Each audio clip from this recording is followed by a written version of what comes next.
If you ever tend to lose your balance in the swing, typically it's what we call as a problem from the force of movement, or where your movement is coming from at the top of the downswing. So when you tend to fall over, if you've seen this guy at the range, we've seen this a lot, right? You go to the top of the swing and then they're like,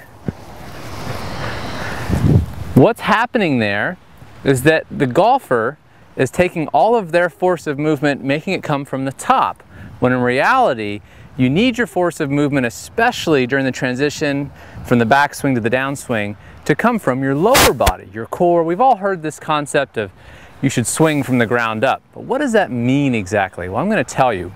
Imagine a flagpole. So we're going to use my golf shaft here as a flagpole. Imagine a flag hanging off the top here.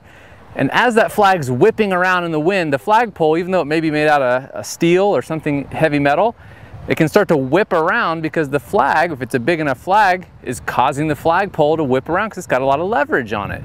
If you took that same flag and moved it all the way down to the bottom of the shaft, or bottom of the pole, and then still had the wind whipping around, there would be way less leverage on the flag to move the flagpole around. And that's because there's just less leverage, right? Again, think of like a crowbar. If you were trying to pry something open, if your pry bar is very, very short and you're trying to pry something open, you don't have near the amount of leverage as if you have a long crowbar trying to pry something open. That's why all of our golf clubs have a little bit of length to them. They're not 3 inches long.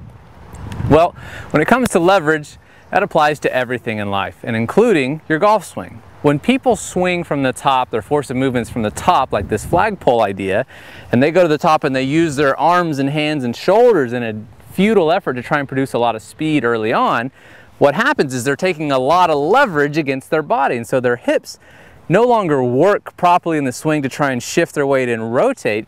Their hips instead try to stabilize to keep them from falling on their face. So when you start swinging from the top, that's what's happening. You're creating a lot of leverage, you have a lot of leverage, and your body then tries to stop to keep you from falling over.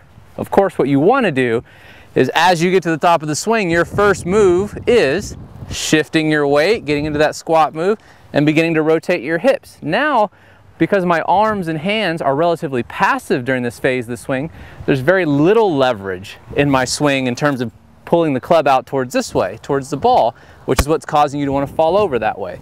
So if you're losing your balance, focus on shifting your weight from the swinging from your core, shifting your weight and using your hips to bring the club down.